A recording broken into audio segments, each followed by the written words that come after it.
Neptune हमारे सौरमंडल का आखिरी ग्रह, जहां से शुरुआत होती है काइपर बेल्ट ऑब्जेक्ट्स की डोमिनेंस की। एक स्याह घने काले अंतरिक्ष के उस हिस्से की जहां पर सूरज की रोशनी तक पहुंचने में घंटों का समय ले लेती है। बेहद ठंडा ये इलाका घर है कुछ ऐसी रहस्यमय ऑब्जेक्ट्स का जो काइपर बेल्ट में घूमती रहती हैं, हमारी आंखों से अरबों किलोमीटर दूर। लेकिन इन्हीं में से एक जाना पहचाना नाम प्लूटो भी है, जो उस अंधकार भरी दुनिया में भटक रहा है। प्लूटो ने हमेशा से ही एस्ट्रोनॉमर्स का ध्यान अपनी ओर खींचा है और इंसान भी इतना क्यूरियस है कि अपने सवालों की खोज के लिए वो किसी भी हद तक जा सकता है। क्या हम इस पृथ्वी पर रहने वाले प्राणी अकेले ही इस ब्रह्मांड में तैर रहे हैं? क्या कहीं और जीवन नहीं है? इन सवालों ने हमेशा से ही इंसानों को विवश किया है कि वो पृथ्वी के बाहर जीवन की तलाश करे। असंभव जगहों पर भी जीवन की खोज करने में हम इंसान कभी पीछे नहीं रहे। प्लूटो पर भी जीवन की खोज हमें बहुत कुछ सिखा कर गई है और आगे भी हम ऐसे ही सीखते रहेंगे। लेकिन इस खोज ने वैज्ञानिकों को हैरान बहुत किया। नासा ने प्लूटो को स्टडी करने के लिए न्यू होराइजन स्पेसक्राफ्ट को लॉन्च किया और सन 2015 में ये प्लूटो के पास से होकर गुजरा। तब नासा ने प्लूटो से जो एविडेंसेस इकट्ठा किए वो सब के लिए हैरान करने वाले थे। सबूत कह रहे थे कि प्लूटो पर जीवन संभव है, लेकिन आखिर ऐसा कैसे हो सकता है? एक छोटा सा ग्रह अंधकारमय अंतरिक्ष में तैरता जीवन को आखिर कैसे संभाल सकता है? साथ ही ये बात भी हजम नहीं हो रही थी कि प्लूटो यूरोपा और टाइटन तक को टक्कर दे सकता है। तो आखिर न्यू होराइजन ने अपने डेटा में ऐसा क्या भेजा था जिसने हम सबका प्लूटो को देखने का नजरिया पूरी तरीके से बदल कर रख दिया? तो चलिए दोस्तों, आज चलते हैं प्लूटो के एक अनोखे सफर पर, जहां पर आप प्लूटो पर जीवन की संभावनाओं को तलाशते हुए रोमांच का अनुभव करने वाले हैं। नमस्कार दोस्तों, स्वागत है आपका डॉक्यूमेंट्री लाइब्रेरी की दुनिया में। मैं हूं आपका दोस्त शशि। तो सफर पर हम निकल चुके हैं और प्लूटो हमें किसी एक्टिव वर्ल्ड के जैसा दिखाई देता है। यहाँ पर पहाड़ हैं, दर्रे हैं, घाटियां हैं, ग्लेशियर हैं, जहाँ पर नाइट्रोजन के महासागर जमे हुए हैं। एक हल्का, पतला और धुंध से भरा हुआ वातावरण है। लेकिन ये देखकर कह पाना मुश्किल है कि क्या वाकई में प्लूटो जीवन के लायक है। वैसे देखने से प्लूटो किसी भी तरह से जीवन के लायक नहीं लगता। यहाँ पर दम घोटू कार्बन मोनोऑक्साइड और जानलेवा -240 डिग्री का तापमान किसी को भी खत्म कर सकता है। लेकिन अगर वैज्ञानिक नजरिए से देखा जाए तो किसी भी वातावरण की हैबिटेबिलिटी इन 3 चीजों से आंकी जाती है। पहला एनर्जी, दूसरा ऑर्गेनिक मॉलिक्यूल्स और तीसरा लिक्विड वाटर, जी हाँ, तरल पानी। जहां तक हम प्लूटो को जान पाए हैं तो बिना किसी शक के हम ये कह सकते हैं कि प्लूटो के पास एक एनर्जी सोर्स है। और एस्ट्रोनॉमर्स तो ये बात न्यू होराइजन मिशन से पहले भी जानते थे कि प्लूटो का 2/3 भाग सॉलिड रॉक से बना हुआ है और 1/3 भाग बर्फ से बना है। बिल्कुल हमारी पृथ्वी की तरह इसकी रॉक्स में होने वाला radio active decay geological time scale पर हीट को रिलीज करता आया है और यही हीट सोर्स प्लूटो का डोमिनेंट एनर्जी सोर्स है। ये प्लूटो को इतनी एनर्जी प्रोवाइड कर देता है कि प्लूटो के इंटीरियर में मौजूद रॉक्स को ये गर्म करके उनके मेल्टिंग पॉइंट तक पहुंचा देता है। इसके अलावा प्लूटो पर हीट का दूसरा सोर्स है ग्रेविटेशनल एनर्जी। ये कम है लेकिन significant amount of heat contribute कर देता है इंटरनल हीटिंग में। वैज्ञानिक नहीं जानते कि ये रेडियो एक्टिव डिके प्लूटो के अंदर मौजूद वाटर और रॉक्स में किस तरह की केमिकल रिएक्शंस को डेराइव कर रहा है या नहीं भी कर रहा, जैसा कि हमें धरती के मिड ओशन रिजेस में देखने को मिल जाता है। लेकिन ये पूरी तरह से क्लियर है कि प्लूटो के पास एक एनर्जी सोर्स है। वहीं हैबिटेबिलिटी के लिए दूसरी चीज ऑर्गेनिक मॉलिक्यूल्स को देखा जाए तो प्लूटो पर यह भी मौजूद है। इसके एटमॉस्फेयर में करीब 0.3% मीथेन है। और इसके अलावा मोस्ट इम्पोर्टेंट, न्यू होराइजन ने खोजा कि सोलर अल्ट्रावायलेट रेडिएशन से ये मीथेन मॉलिक्यूल्स दूसरे हाइड्रोकार्बन कंपाउंड्स में स्प्लिट हो रहे हैं, जैसे कि एसिटिलीन, इथाइलीन और इथीन। मीथेन तो प्लूटो की सतह पर भी देखी जा सकती है। ये जो रेडिश मटेरियल आपको इसकी सतह पर जमा हुआ दिखाई दे रहा है, ये इसी हाइड्रोकार्बन की धुंध के पार्टिकल्स हैं जो इसके एटमॉस्फेयर से नीचे सेटल डाउन हो गए हैं। इसीलिए प्लूटो की सतह पर कम से कम ऑर्गेनिक मॉलिक्यूल्स तो मौजूद हैं ही, जो जीवन को एक दिशा दे सकते हैं, जीवन के पनपने की एक वजह बन सकते हैं। लेकिन अभी ये क्लियर नहीं है कि यहाँ पर कोई ऐसा मैकेनिज्म भी एग्जिस्ट करता है जिससे कि ये ऑर्गेनिक मॉलिक्यूल्स इसके नीचे बने बड़े बड़े महासागरों तक पहुँच सके। जहां जीवन पनपने के बाकी संसाधन भी मौजूद होंगे। एस्ट्रोनॉमर्स द्वारा कॉमेट्स पर की गई स्टडीज ने दिखाया कि आउटर सोलर सिस्टम की ऑब्जेक्ट्स में भी ऑर्गेनिक मॉलिक्यूल्स मिल जाती हैं, ठीक वैसे ही जैसे हमें प्लूटो पर देखने को मिले हैं। इसके बाद हैबिटेबिलिटी तक पहुंचने के लिए प्लूटो को लास्ट हर्डल यानी कि लिक्विड वाटर की प्रेजेंस को क्लियर करना होगा। जैसा कि हमने आपको पहले बताया कि प्लूटो के अंदर रेडियो एक्टिव डेके एक अच्छी खासी मात्रा में एनर्जी रिलीज करता है और जियोलॉजिकल टाइम स्केल पर आज तक ये इतनी एनर्जी रिलीज कर चुका है कि प्लूटो पर जमी बर्फ कई बार पिघल सकती है। न्यू होराइजन मिशन से पहले ही एस्ट्रोनॉमर्स ये जानते थे कि प्लूटो की सब सरफेस में लिक्विड ओशन मौजूद हो सकते हैं, ठीक इसकी थिक आइस शेल के नीचे। हालांकि इस बात पर कोई एश्योरेंस नहीं है कि प्लूटो की अंदरूनी सतह में कोई ऐसा महासागर एग्जिस्ट भी करता है, क्योंकि कई वैज्ञानिक ये मानते हैं कि इंसुलेटिंग आइस शेल से धीरे धीरे कन्वेक्शन के जरिए हीट ट्रांसफर हो रही है, जैसे कि पृथ्वी के सिलिकेट मेंटल से होती है। ये कन्वेक्टिंग शेल इंटीरियर से बहुत तेजी से हीट को रिमूव करती है, जिसकी वजह से ये हो सकता है कि कभी प्लूटो की सतह के नीचे महासागर बन ही न पाए हों। इसीलिए ये थियरी अकेली ये नहीं बताती है कि प्लूटो पर वाकई में ओशंस मौजूद हैं भी या नहीं। ये जानने के लिए हमें स्पेसक्राफ्ट ऑब्जर्वेशंस की जरूरत पड़ सकती है। तो क्या वाकई में प्लूटो पर समुद्र मौजूद हैं? हमारे पास 3 ऐसे लाइन ऑफ एविडेंसेस मौजूद हैं जो कि प्लूटो की सब सरफेस में ओशन होने की पॉसिबिलिटी की तरफ इशारा करती हैं। पहला एविडेंस आता है ड्वार्फ प्लैनेट प्लूटो की सब सरफेस जियोलॉजी के ऑब्जर्वेशन से। प्लूटो की सरफेस को क्लोजली ऑब्जर्व करने से हमें पता चला कि इसकी सतह में बहुत बड़े बड़े क्रैक्स और दरारें थी, जिन्होंने इसकी सतह को कुरेद रखा है। ये फॉल्ट्स, जिनमें से कुछ तो पुराने इम्पैक्ट क्रेटर के बीच से होते हुए इसकी सतह की गहराई तक जाती हैं, जिससे पता चलता है कि प्लूटो पर एक ग्लोबल एक्सपेंशन हुई है इसके इंटीरियर में। पूरे ग्रह पर इस तरह की एक्सपेंशन का एक ही कारण हो सकता है, इसके सब सरफेस ओशंस का जम जाना। ये तो हम जानते हैं कि जब पानी जमता है तो वो सॉलिड बर्फ के रूप में जमता है। वाटर के मॉलिक्यूल्स एक पैटर्न में अलाइन हो जाती हैं और उस पानी का वॉल्यूम जमने के बाद बढ़ जाता है।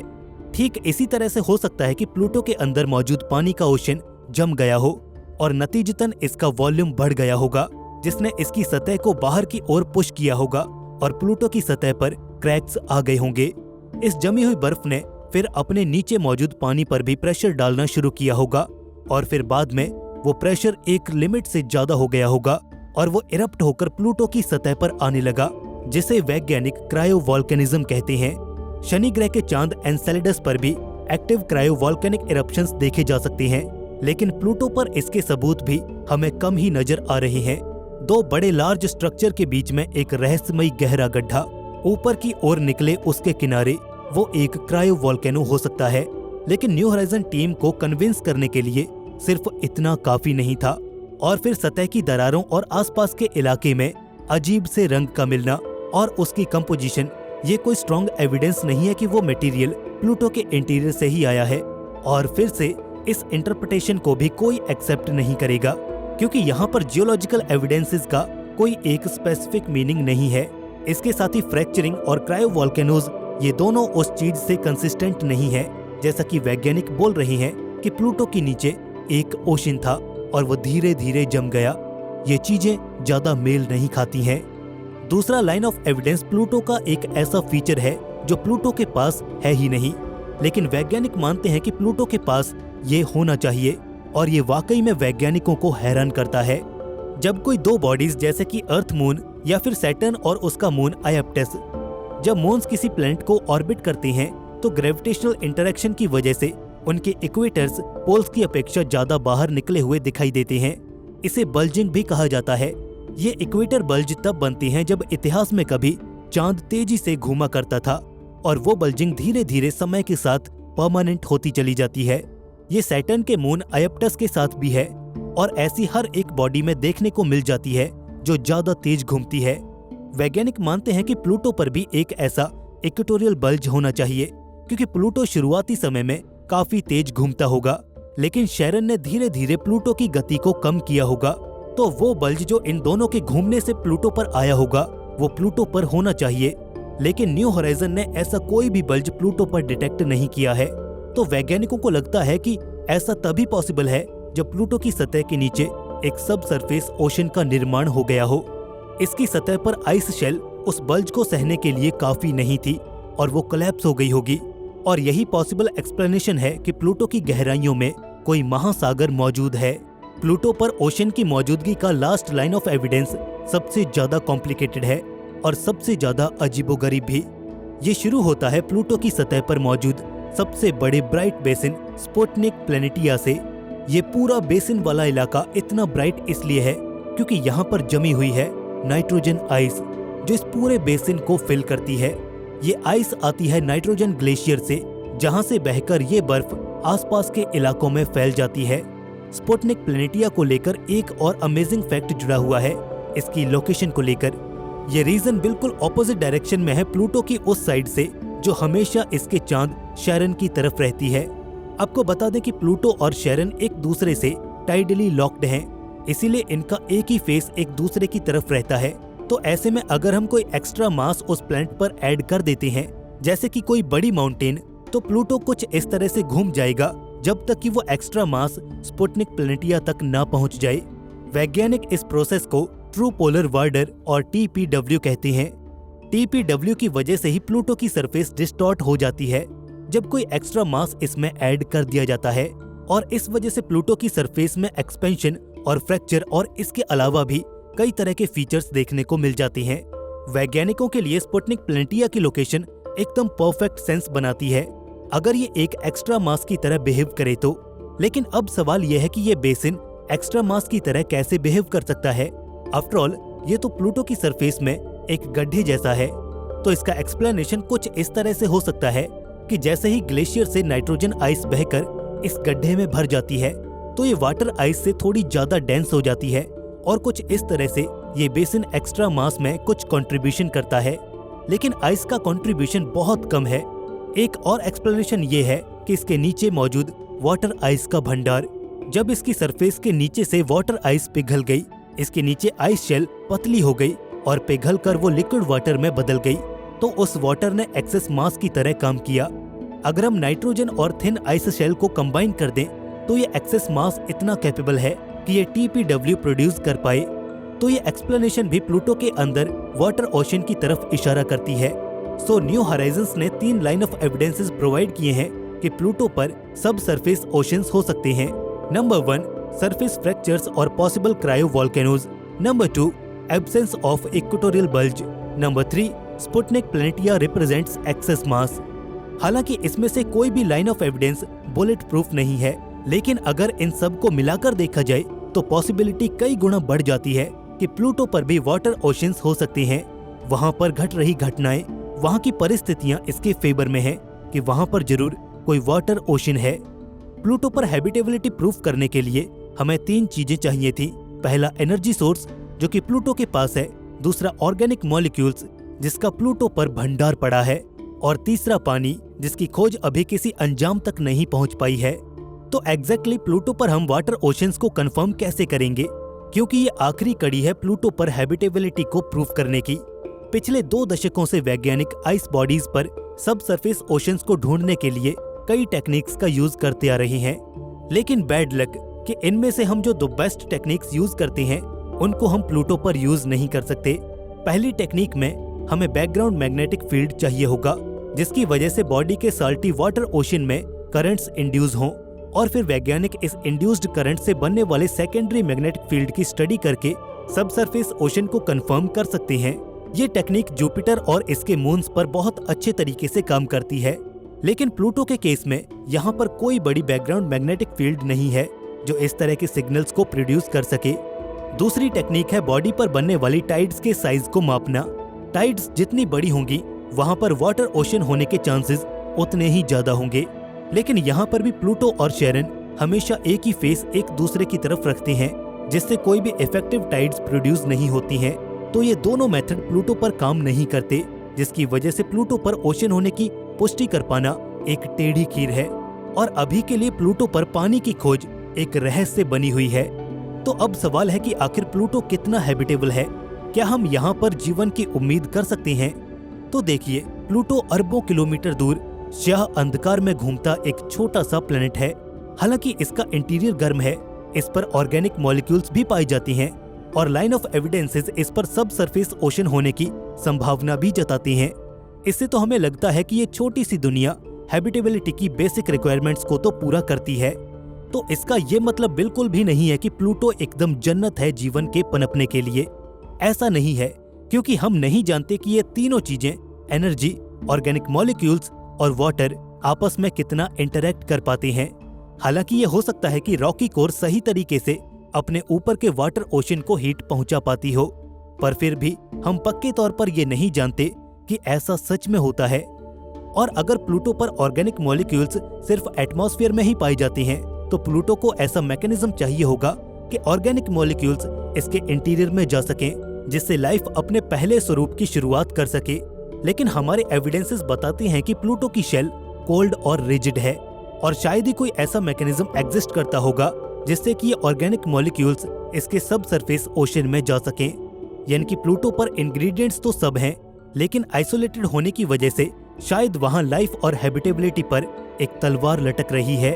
और यही वजह है कि प्लूटो हमारे लिए यूरोपा और एनसेलेडस जितना टेम्पटिंग टारगेट नहीं है, जहां पर आइस शेल्स मूविंग और थिन हैं। लेकिन वहीं पर प्लूटो दूसरे बड़े चांद जैसे कि गैनीमेड और टाइटन से बेहतर ऑप्शन हो सकता है, जहां पर थिक और high pressure ice layers ocean और हीट सोर्स का कनेक्शन तोड़ देती हैं। प्लूटो इतनी ज्यादा हीट जनरेट करता है कि वो अरबों सालों तक सब सरफेस ओशंस को कंफर्टेबली सस्टेन कर सकता है। इसके अलावा प्लूटो पर चल रही हलचलें पूरे वैज्ञानिक खेमे को हैरान कर रही थी। हर कोई ये जानना चाहता था कि आखिर प्लूटो पर ऐसा क्या चल रहा है जो उसे इतना मिस्टीरियस बना रहा है। नासा के लिए भी प्लूटो को जानना जरूरी हो गया था, क्योंकि प्लूटो हमारे सौरमंडल के बनने की प्रोसेस में एक अहम किरदार था। वो हमारे सौरमंडल और इससे परे की अंधकारमय दुनिया के बीच एक कड़ी था, जिसे जानने के बाद हम सोलर सिस्टम के अनेकों रहस्यों से पर्दा उठा सकते थे। और इसीलिए नासा ने न्यू हॉराइजन्स मिशन प्लूटो के लिए प्लान किया, जो कि 14 जुलाई सन 2015 को प्लूटो के नजदीक से फ्लाई बाय किया। और इस मिशन से जो डेटा हमें मिला वो हजम करना सबके बस की बात नहीं थी। हैरानी थी कि सूर्य से इतना दूर एक छोटा सा ग्रह अपने अंदर इतने राज कैसे छिपाए बैठा है। क्लाइड टोम्बो वो शख्स जिसने 18 फरवरी सन 1930 को प्लूटो की खोज की, और इस खोज के साथ ही रहस्यों का सिलसिला भी शुरू हो गया। आगे आने वाले करीब 58 सालों तक प्लूटो और इसका वातावरण और यहाँ पर होने वाली हलचलें हम इंसानों के लिए रहस्य बनी रही। लेकिन फिर सन 1988 में कुछ खास हुआ। स्टेलर ऑक्यूलेशन प्रोसेस का इस्तेमाल करके वैज्ञानिकों ने इस ग्रह पर वातावरण की खोज कर डाली। न जाने कब से इस पल का इंतजार किया जा रहा था। स्टेलर ऑक्यूलेशन एक फिनोमिनन है जब कोई भी प्लैनेट या बॉडी किसी ब्राइट स्टार के सामने से होकर गुजरती है, तो उस स्टार की लाइट में आने वाली ग्रेजुअल डिमिंग से एटमॉस्फेयर, प्लैनेट के साइज, रिंग्स और इसके अलावा काफी कुछ पता लगाया जाता है। जब सन 1988 में प्लूटो का स्टेलर ऑक्यूलेशन हुआ, तो वैज्ञानिकों ने प्लूटो पर एटमॉस्फेयर खोज ही निकाला, जिस पर न जाने कितने ही दशकों से लोग अटकलें लगा रहे थे। अगर प्लूटो पर एटमॉस्फेयर न होता तो स्टार से आने वाली लाइट प्लूटो के आगे आने की वजह से अचानक ही ब्लॉक हो जाती। लेकिन जब ये ऑक्यूलेशन हुआ तो स्टार लाइट धीरे धीरे कम हुई। स्टार लाइट की वजह से प्लूटो का एटमॉस्फेयर लगभग चमक रहा था। स्पेस से प्लूटो की सरफेस तक आते आते एटमॉस्फेयर की डेंसिटी बढ़ गई, जिसने स्टार लाइट को धीरे धीरे से ब्लॉक किया। वैज्ञानिकों ने मिले हुए डेटा और पैटर्न्स को स्टडी करके इसके एटमॉस्फेयर की लेयर्स का पता लगाया, और इसमें मौजूद एलिमेंट्स जैसे कि नाइट्रोजन, मीथेन, कार्बन मोनोऑक्साइड और अन्य गैसों का भी पता चला, जिन एलिमेंट से इस प्लैनेट की सरफेस ढकी हुई है। जब एस्ट्रोनॉमर्स ने लाइट डेटा को ग्राफ किया तो उससे एक और कंक्लूजन सामने आया कि लाइट ने प्लूटो के एटमॉस्फेयर को सरफेस तक पेनिट्रेट नहीं किया था, जिससे वहां पर क्लाउड्स यानी कि बादल, धुंध आदि के संकेत भी मिले जो स्टार लाइट को रोक रहे थे। इसके अलावा लाइट कर्व में एस्ट्रोनॉमर्स को कुछ ऐसी सिमेट्रीज दिखाई दी जिसने ये कंफर्म कर दिया कि ये डिमिंग एटमॉस्फेयर की वजह से ही है। और कुछ इस तरह से हमें पता चला कि प्लूटो ने भी गैसों का एक कंबल ओढ़ रखा है, जिसे हम एटमॉस्फेयर कहते हैं। अब प्लूटो पर एटमॉस्फेयर की एग्जिस्टेंस पूरी तरह से कंफर्म हो चुकी थी। अब एस्ट्रोनॉमर्स इस छोटे से रहस्यमय पिंड पर इसके एटमॉस्फेयर में होने वाले टेम्परेचर चेंजेस के बारे में जानना चाहते थे, जो कि इसके 248 साल के ऑर्बिटल पीरियड के दौरान आते हैं। आपको बता दें कि प्लूटो सूर्य का एक चक्कर पृथ्वी के 248 सालों के बराबर समय में पूरा करता है। इसकी ऑर्बिट हाईली एलिप्टिकल है, इतनी ज्यादा कि जब ये पेरिहेलियन यानी कि सूर्य से सबसे कम दूरी पर होता है तो ये सूर्य से 30 एस्ट्रोनॉमिकल यूनिट्स की दूरी पर रहता है। आपको बता दें कि एक एस्ट्रोनॉमिकल यूनिट हमारी पृथ्वी और सूर्य के बीच की दूरी को माना जाता है। और जब प्लूटो सूर्य से सबसे ज्यादा दूर होता है तो इसकी दूरी लगभग 50 एस्ट्रोनॉमिकल यूनिट्स हो जाती है, यानी कि सूर्य और हमारी पृथ्वी की दूरी का लगभग 50 गुना। लेकिन इसके ऑर्बिट में नजदीक और अधिकतम दूरी में आया ये 20 एस्ट्रोनॉमिकल यूनिट्स का डिफरेंस प्लूटो के एटमॉस्फेयर और इसकी सरफेस पर इंटरेस्टिंग केमिस्ट्री को जन्म देता है। ये हम जानते हैं कि प्लूटो एक रॉकी बॉडी है, लेकिन ऊपर से बर्फ से ढका हुआ है। जब ये सूर्य के नजदीक आता है तो इसकी सतह का तापमान बढ़कर -220 डिग्री सेल्सियस तक चला जाता है और इसी वजह से इसकी सतह पर जमी हुई बर्फ सब्लिमेट होकर इसके एटमॉस्फेयर में चली जाती है। सब्लिमेशन एक ऐसी प्रक्रिया है जिसमें सॉलिड फॉर्म में मौजूद कोई भी चीज लिक्विड फॉर्म में बदले बिना ही डायरेक्ट गैस में बदल जाती है। तो प्लूटो पर जमी हुई नाइट्रोजन की बर्फ तापमान के बढ़ने पर सीधा मॉलिक्यूलर नाइट्रोजन में बदल जाती है। पहले एस्ट्रोनॉमर्स का ये मानना था कि जैसे जैसे प्लूटो सूर्य से दूर जाता है इसका एटमॉस्फेयर जम जाता होगा और -240 डिग्री सेल्सियस के नीचे जाने के बाद सारी गैसेस जम जाती होंगी और इस तरह से एक दिन प्लूटो का एटमॉस्फेयर कोलैप्स हो जाएगा। लेकिन ऑब्जर्वेशंस ने वैज्ञानिकों को सोचने पर मजबूर कर दिया, क्योंकि ऑब्जर्वेशंस के रिजल्ट ये कह रहे थे कि प्लूटो का एटमॉस्फेयर कोलैप्स नहीं बल्कि थिक होता जा रहा है, जो कि इसके सूर्य के अराउंड इसके एलिप्टिकल ऑर्बिट की वजह से पॉसिबल हो पाता है। इसके अलावा प्लूटो के एटमॉस्फेयर के बारे में एक और इंटरेस्टिंग फैक्ट ये है कि इसका एटमॉस्फेयर जल्दी इवॉल्व होता है। रिसर्चर्स ने यह दावा किया कि प्लूटो के एटमॉस्फेयर में कार्बन मोनोऑक्साइड की डेंसिटी पिछले कुछ दशकों में तेजी से बढ़ी है, लेकिन साथ ही ये भी पता चला कि जो कार्बन मोनोऑक्साइड इस ग्रह के 300 किलोमीटर से ज्यादा ऊपर तक फैली हुई है, उन मॉलिक्यूल्स को सोलर विंड्स अपने साथ बहा कर ले जाती हैं। तो लगातार प्लूटो के एटमॉस्फेयर से कार्बन मोनोऑक्साइड गायब हो रही है, वो स्टेलर विंड्स के साथ इस अंधेरे अंतरिक्ष में कहीं खो जा रही है। तो फिर प्लूटो पर कार्बन मोनोऑक्साइड कैसे बढ़ सकती है? इसका उत्तर थोड़ा सा कॉम्प्लिकेटेड है, लेकिन आपको आगे वीडियो में जरूर मिल जाएगा। लेकिन इस बात में फिलहाल किसी को भी कोई डाउट नहीं है कि सूर्य से इतनी दूर मौजूद ये ग्रह पूरी तरह से ठंडा और जमा हुआ है। लेकिन यहीं से प्लूटो के एटमॉस्फेयर की कंपोजिशन की कहानी इंटरेस्टिंग हो जाती है, थैंक्स टू मीथेन, जिसकी वजह से प्लूटो पर ग्लोबल वार्मिंग रहती है। जी हाँ, प्लूटो पर ग्लोबल वार्मिंग। मीथेन एक ग्रीन हाउस गैस है जो कि सूर्य से आने वाले इंफ्रारेड रेडिएशन को सोख कर रख लेता है और इसी तरह से प्लूटो का तापमान लगातार बढ़ता रहता है। मीथेन की वजह से प्लूटो के तापमान में एक ग्रेडियंट आता है, जिसमें ऊंचाई के साथ साथ प्लूटो का तापमान -173 डिग्री सेल्सियस तक बढ़ जाता है। ठीक इसी तरह से यहाँ पर प्रेशर ग्रेडियंट भी काम करता है। इसकी सरफेस पर प्रेशर 20 माइक्रोबार्स तक रहता है और ये हाइट के साथ साथ 3 माइक्रोबार्स तक जाता है और इसके बाद ये लगातार घटता ही चला जाता है वैक्यूम ऑफ स्पेस तक। यहीं से हॉट और कोल्ड एयर के इंटरैक्शन और हायर और लोअर प्रेशर के वेरिएशन की वजह से प्लूटो पर हवाएं चलती हैं। लेकिन हवाओं का निर्माण वर्टिकल टेम्परेचर और प्रेशर ग्रेडियंट की वजह से नहीं, बल्कि हॉरिजॉन्टल टेम्परेचर और प्रेशर ग्रेडियंट की वजह से होता है। अब प्लूटो पर हॉरिजॉन्टल डायरेक्शन में भी टेम्परेचर और प्रेशर में बदलाव आते रहते हैं, जैसे कि सूर्य की अनइवन हीटिंग या फिर पहाड़ों की वजह से सूर्य की हीट न आने की वजह से टेम्परेचर में डिफरेंस आ जाते हैं। इसके अलावा सतह पर अनइवन नाइट्रोजन डिस्ट्रीब्यूशन की वजह से भी प्रेशर में बदलाव आते रहते हैं और इन्हीं हॉरिजॉन्टल ग्रेडियंट चेंजेस की वजह से प्लूटो पर बहुत तेज हवाएं चलती हैं और इन हवाओं की वजह से पूरे प्लूटो पर बर्फ हर जगह पर रीडिस्ट्रीब्यूट हो जाती है। सेटी इंस्टीट्यूट के वैज्ञानिक एंजेला ने एक रिसर्च के दौरान ये पाया कि प्लूटो पर हवाएं कम से कम 37 किलोमीटर प्रति घंटे की स्पीड से चलती हैं। हालांकि कई क्लाइमेट मॉडल्स ने ये भी सजेस्ट किया कि प्लूटो पर हवा की मैक्सिमम स्पीड 360 किलोमीटर प्रति घंटा तक भी जा सकती है। ये हवाएं प्लूटो की सतह से 100 किलोमीटर ऊपर बहती हैं और इस ऊंचाई पर सतह की वजह से लगने वाला फ्रिक्शन एग्जिस्ट ही नहीं करता जो इन हवाओं की गति को कम कर सके। इसीलिए माना जाता है कि प्लूटो पर हवाओं की इतनी ज्यादा गति पॉसिबल है।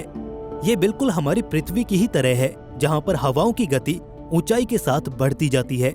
लेकिन वैज्ञानिक इस बात को लेकर हैरान है कि प्लूटो पर यह स्पीड एक्सपेक्टेड से कहीं ज्यादा है। प्लूटो पर हवाओं का ये रहस्य आज भी यूं ही गहराया हुआ है।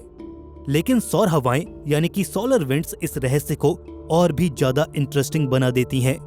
6 अरब किलोमीटर के एवरेज डिस्टेंस पर होने के बावजूद भी सोलर विंड्स प्लूटो के एटमॉस्फेयर तक पहुंच जाती हैं। हालांकि पृथ्वी पर वो जितनी स्ट्रांग होती हैं, प्लूटो तक पहुंचते पहुंचते वो 1000 गुना ज्यादा कम डेंस हो जाती हैं। इन सौर हवाओं में protons, electrons, ionised helium, hydrogen और ऑक्सीजन होती है, जो कि प्लूटो तक 300 से 500 किलोमीटर प्रति सेकंड की स्पीड से पहुंचती हैं। प्लूटो के एटमॉस्फेयर में सोलर विंड्स और यूवी रेडिएशन दोनों ही मुख्य भूमिका में रहते हैं। वैज्ञानिकों का मानना है कि आयोनाइज्ड यूवी फोटॉन्स की वजह से प्लूटो की एटमॉस्फेरिक गैसेस भी आयोनाइज्ड हो जाती हैं और फिर वो सूर्य की इंटरप्लेनेटरी मैग्नेटिक फील्ड द्वारा पिक करके बाहर ले जाई जाती हैं। और कुछ इस तरह से सोलर विंड्स प्लूटो के एटमॉस्फेयर को स्पेस में लीक कर रही है। पर इस एक्शन की वजह से सोलर विंड्स खुद स्लो हो जाती हैं। फिजिक्स के लॉज कहते हैं कि मोमेंटम यानी कि product of moving mass and velocity हमेशा कंजर्व्ड रहता है एक सिस्टम में। It can neither be created nor be destroyed, लेकिन कोलाइडिंग बॉडीज में ट्रांसफर किया जा सकता है। जैसे कि सोलर विंड्स प्लूटो के एटमॉस्फेयर में आती हैं, इसके आयोनाइज्ड मॉलिक्यूल्स प्लूटो के एटमॉस्फेयर से कुछ गैस पार्टिकल्स को आयोनाइज करके अपने साथ ले जाती हैं। यहाँ पर साफ है कि सिस्टम में एक्स्ट्रा मास ऐड हो रहा है, इसीलिए मोमेंटम को कंजर्व रखने के लिए स्पीड यानी कि वेलोसिटी अकॉर्डिंगली कम हो जाती है। ये मिस्टीरियस प्रोसेस हमेशा इसके एटमॉस्फेयर में चलती रहती है। जैसा कि हमने पहले भी बताया कि इसके एटमॉस्फेयर में बादल और धुंध भी काफी ज्यादा मात्रा में पाई जाती है। Molecular nitrogen, carbon monoxide, methane इसके एटमॉस्फेयर के मुख्य इंग्रेडिएंट्स हैं। पृथ्वी पर हम इस भाग को ट्रोपोस्फियर कहते हैं, जहां ऊंचाई पर जाने से तापमान घटता है, जिससे आसमान में मौजूद वाटर मॉलिक्यूल्स सुपर सैचुरेटेड हो जाते हैं और बादल बन जाते हैं। इसके बाद स्ट्रेटोस्फियर में तापमान ऊंचाई के साथ दोबारा से बढ़ने लग जाता है। प्लूटो पर देखा जाए तो ट्रोपोस्फियर ज्यादा थिक नहीं है। इनफैक्ट ये केवल 1 या 2 किलोमीटर ही चौड़ा है, यानी कि प्लूटो पर बादल सतह के बेहद नजदीक बनते हैं।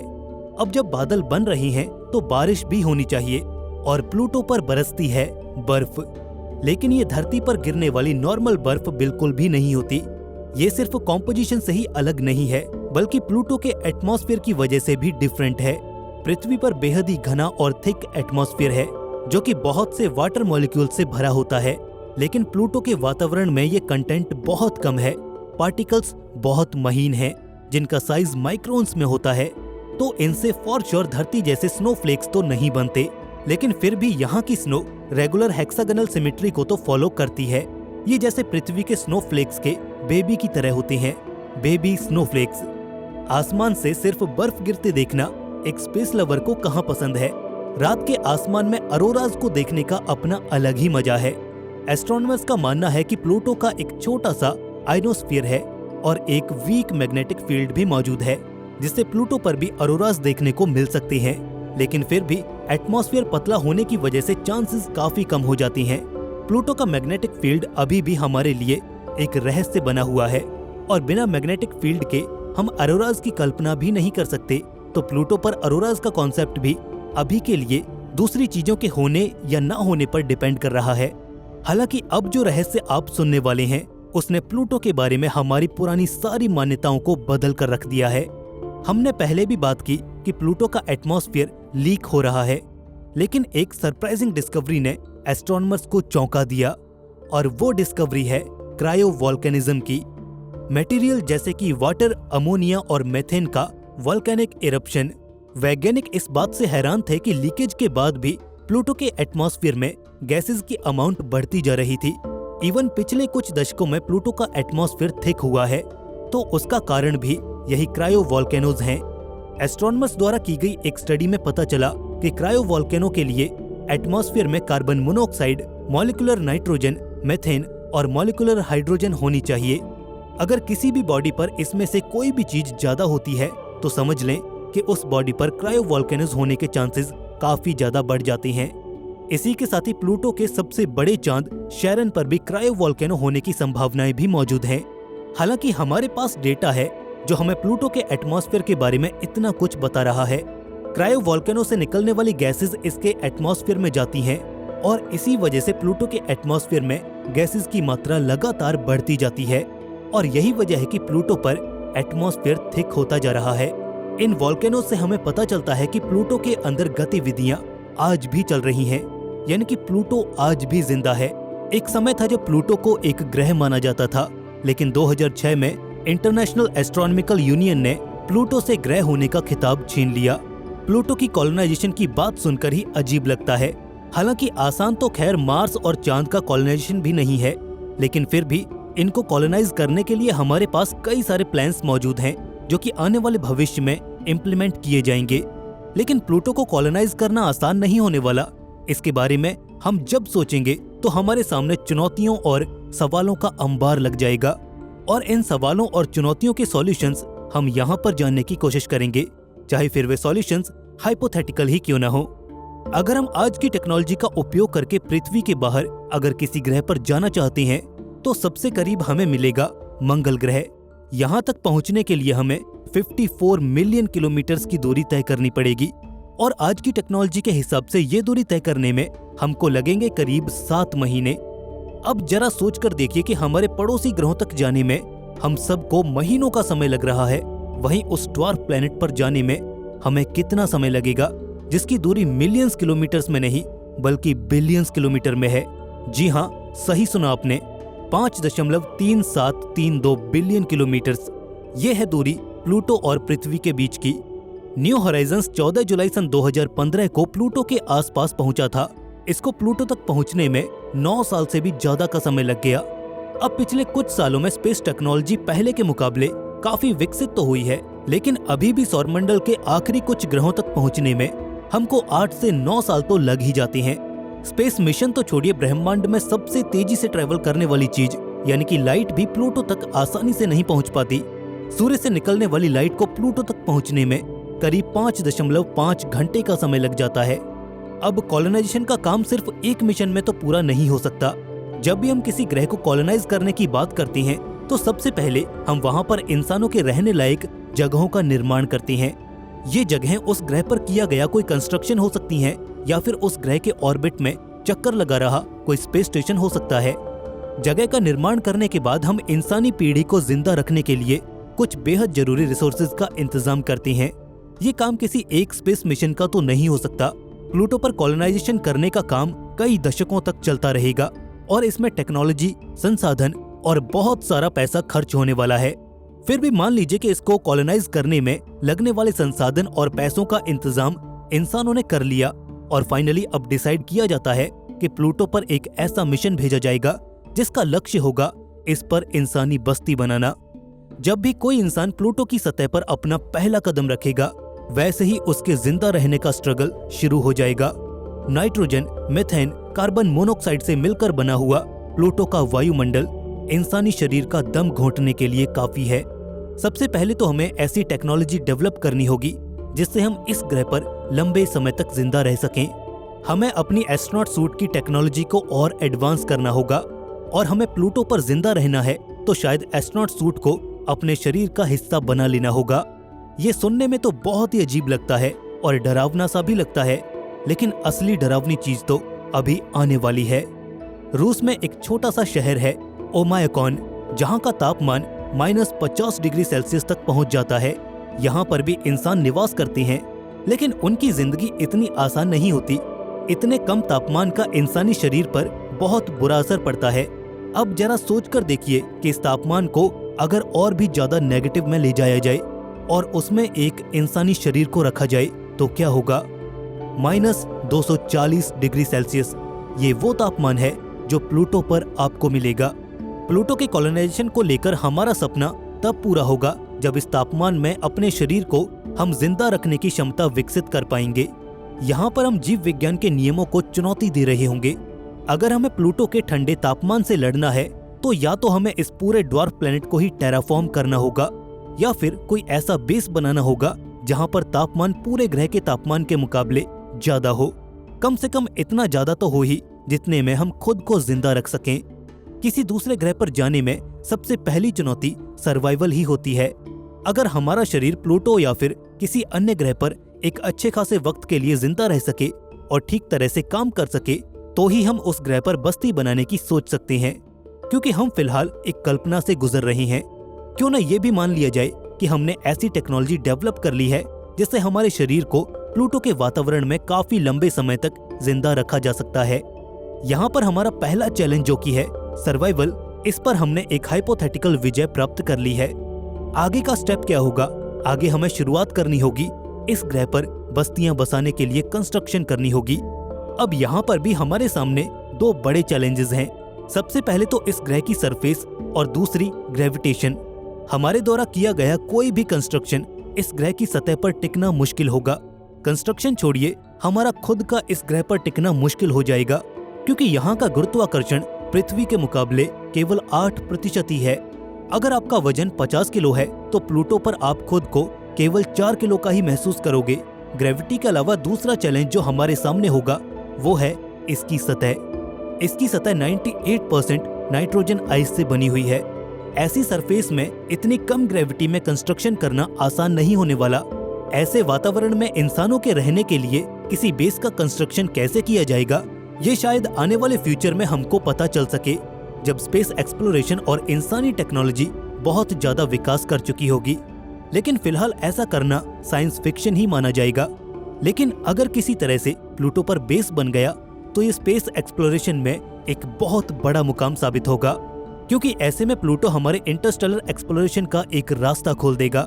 शायद हम कभी फ्यूचर में प्लूटो पर ही अपनी ऑब्जर्वेटरीज एस्टैब्लिश कर पाएंगे, जिससे काइपर बेल्ट और इससे आगे की दुनिया के बारे में हम बेहतर तरीके से जान पाएंगे।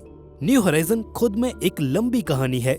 1989 से 2003 तक करीब इन 14 सालों में इस मिशन को फाइनलाइज किया जा सका। दर्जनों मिशन कॉन्सेप्ट्स, प्रपोजल्स पे प्रपोजल्स, ऊपर से फंडिंग्स में कटौती, लेकिन आखिरकार राइवल टीम्स के एक दमदार कंपटीशन से नासा ने अपना प्लूटो फ्लाईबाय मिशन यानी कि न्यू होराइजन्स को चुन लिया था। टाइम बहुत कम था। अगर कम फ्यूल में प्लूटो तक पहुंचना था तो जुपिटर के ग्रेविटी असिस्ट को यूज करना जरूरी था। तो इसके लिए 2006 की एक क्रिटिकल लॉन्च विंडो तय की गई। अब 2003 को मिलाकर कुल 2006 तक 4 साल का समय था इस मिशन को डिजाइन, बिल्ड और टेस्ट करने के लिए। इसके लिए एकदम टाइट शेड्यूल बनाया गया। हजारों वैज्ञानिक इस मिशन पर जी जान से काम कर रहे थे और आखिरकार इस टारगेट को अचीव करने के बाद 9 जनवरी सन 2006 को न्यू होराइजन को फाइनली लॉन्च कर दिया गया।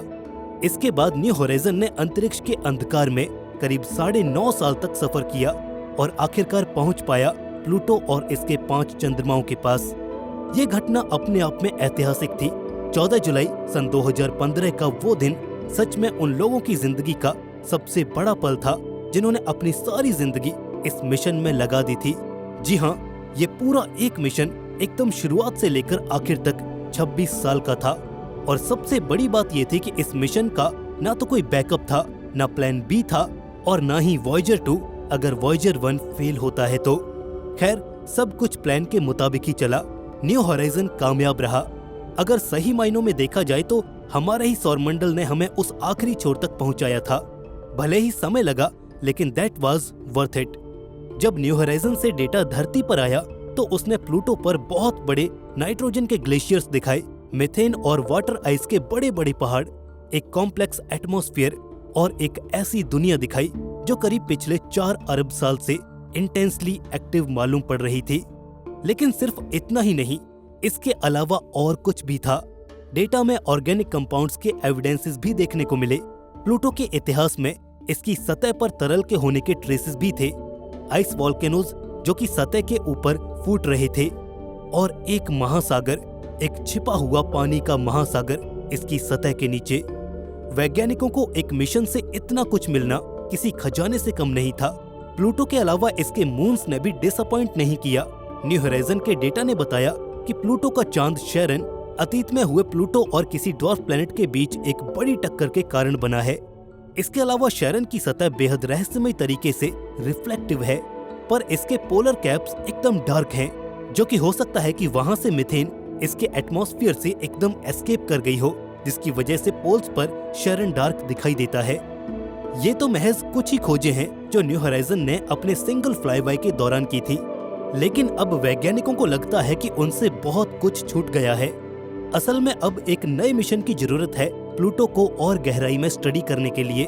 और इससे जुड़ी पहेलियों को सुलझाने के लिए।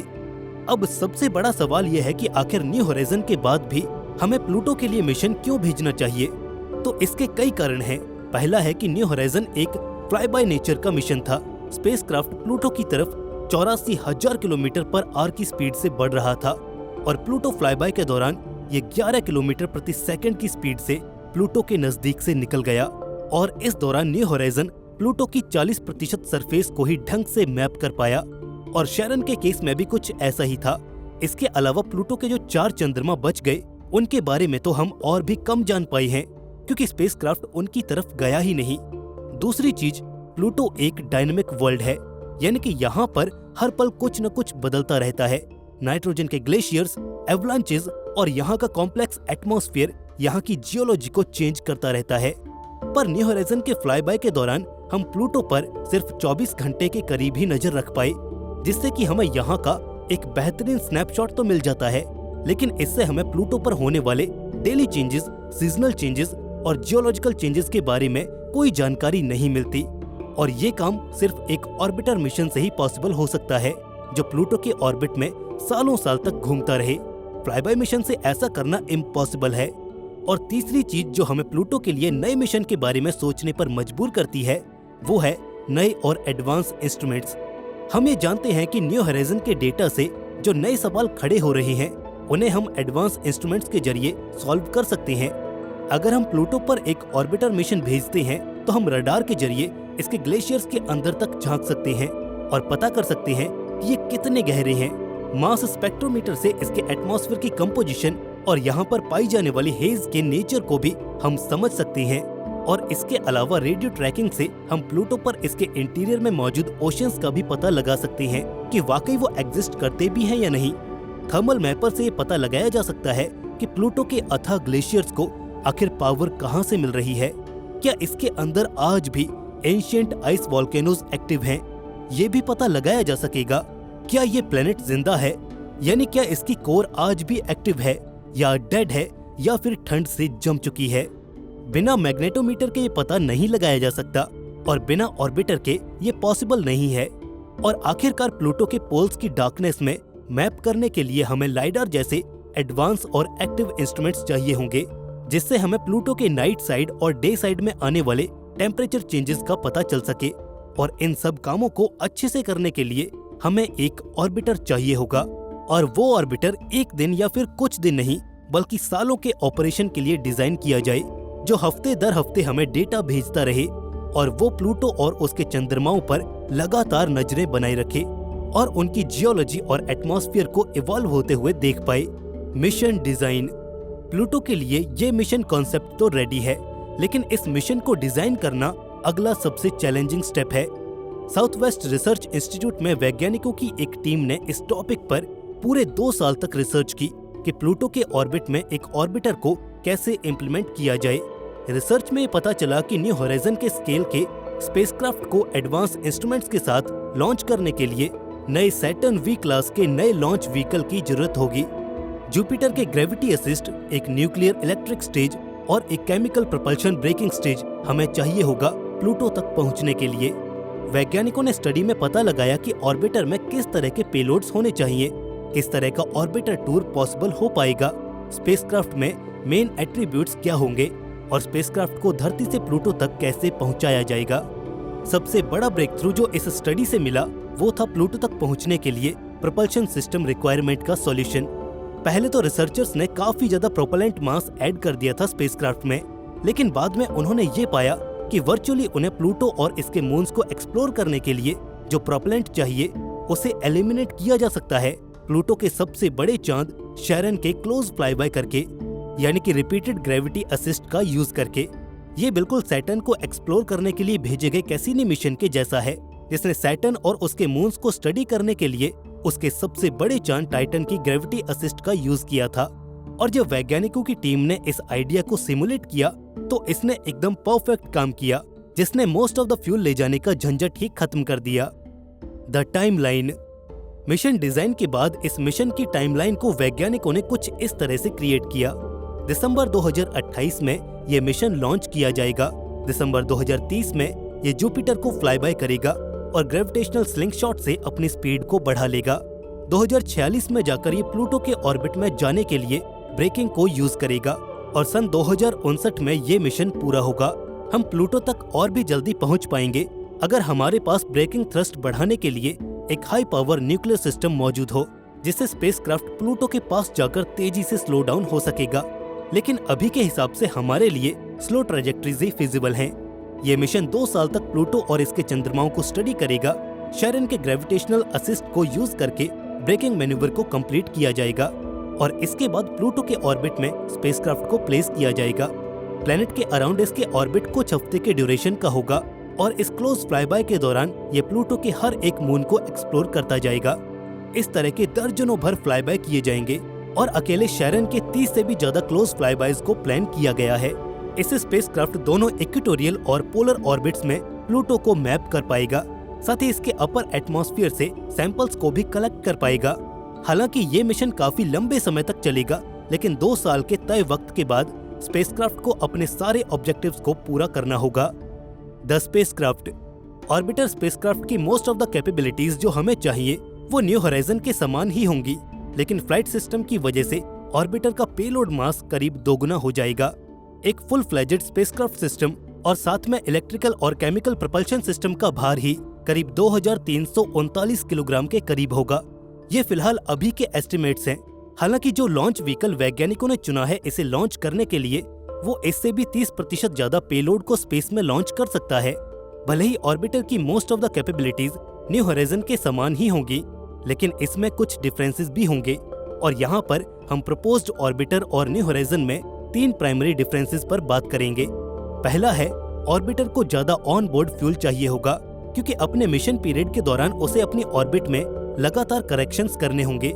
इसके अलावा ऑर्बिट में एक पॉइंट पर स्टेबल रहने के लिए लगातार रिएक्शन व्हील्स को ऑपरेट करने के लिए भी फ्यूल चाहिए होगा, जबकि न्यू होराइजन में फ्यूल की मात्रा काफी कम थी।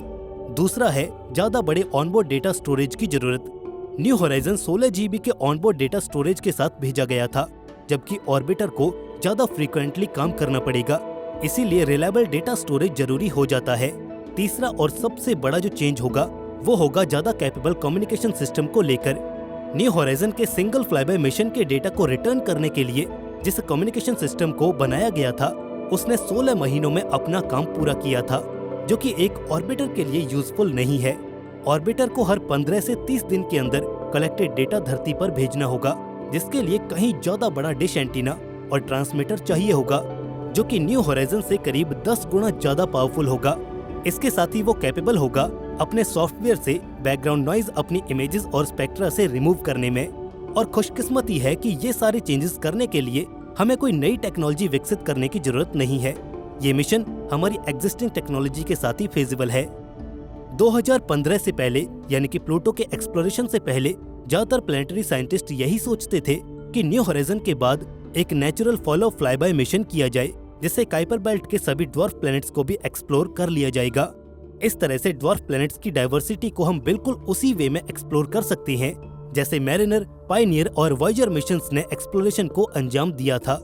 उन्होंने पहले टेरेस्ट्रियल प्लैनेट्स और फिर सभी गैस जायंट्स को स्टडी किया था। हालांकि प्लूटो सिस्टम की स्पेक्टेकुलर कॉम्प्लेक्सिटी को देखने के बाद वैज्ञानिक अब कंफ्यूज्ड हैं, क्योंकि काइपर बेल्ट, ड्वार्फ प्लैनेट्स और प्लैनेटरी बॉडीज काफी कुछ है स्टडी करने को, और कई वैज्ञानिकों के गुट आपस में आर्ग्यू कर रहे हैं कि प्लूटो को ही गहराई में स्टडी किया जाना चाहिए एक ऑर्बिटर मिशन को भेजकर।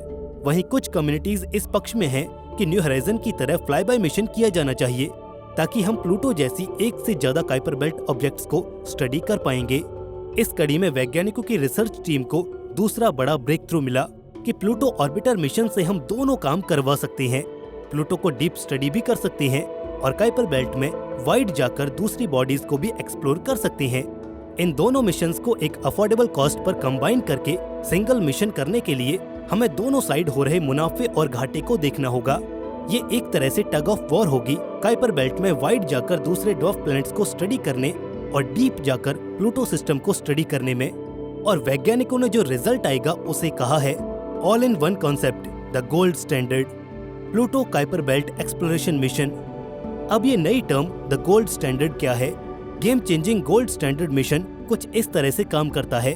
सबसे पहले प्लूटो का ऑर्बिटर टूर किया जाएगा। प्लूटो को डीपली स्टडी किया जाएगा।